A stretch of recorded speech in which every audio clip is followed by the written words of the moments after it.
today I want to talk to you about pet hair. Dog hair, cat hair, and how hard it is to get off of upholstery, car interiors, fabrics of every kind. I've got some easy, quick tips for you.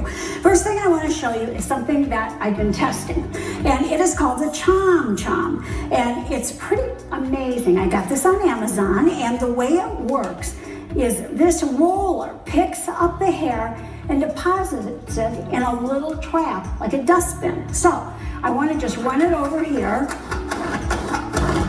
And then I want to open the dustbin and show you. Isn't that great? Can you believe that?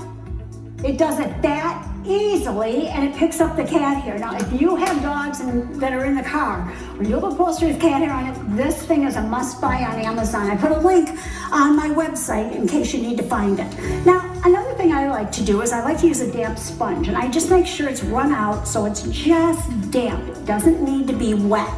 Then you're going to take that and you'll simply rub it over the upholstery, just like that.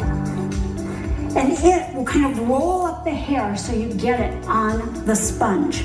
Another way to do it yourself is with a rubber glove. Now, with the rubber glove, you can either dampen it or not. And you're gonna do the same thing. We're gonna take it and we're gonna start and we're gonna just rub down. And I hope you can see the way it's taking that cat hair off. It brings it right off because of the friction. That's another way to do it. Now, what else can you do? You can use a dryer fabric softener sheet. Take it the same way.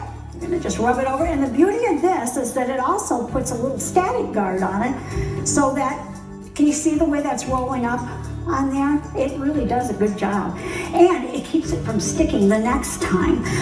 You can also use, of course, a lint roller, but we know how many sheets it takes of a lint roller to get done. Or you can use what's called a soot and dirt removal sponge. And you can find it at places like PetSmart, and they say pet hair removal sponge. And you simply wipe them over like this. It rolls up the pet hair and takes it off. And you can wash this in the washing machine. You always use it dry, but you can wash it in the washing machine. So if you're looking for a copy of this, go to queenofclean.com. Check me out on Facebook and Instagram at Real Queen of Clean. And thanks for talking dirty with the Queen of Clean.